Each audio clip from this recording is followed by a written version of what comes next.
বালিতে পদ্মে প্রার্থী কাটা।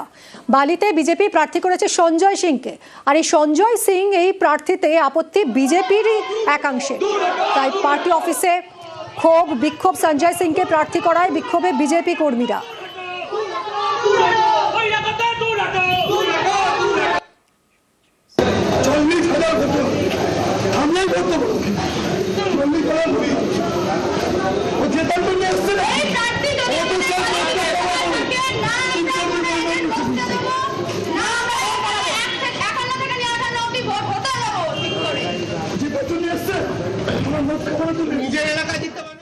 আমাদের এখান থেকে যে এখন সঞ্জয় সিংকে দাঁড় করিয়েছেন, আমরা ওই প্রার্থীকে আমরা মানছি না। পুরো বালি বিধানসভা মানছে না। বালি বিধানসভা থেকে একটাই কথা, বালির যে আমাদের ভূমি সন্তান রয়েছে, এখান থেকে বালির থেকেই কাউকে দাঁড় করা। কিন্তু আমরা এই প্রার্থীকে আমরা কেউ মেনে নেব না। আর আমরা এতজন যে শক্তি কেন্দ্র প্রমুখ, আমাদের বুথ প্রেসিডেন্ট সবাই আমরা রিজাইন করে দিয়েছি।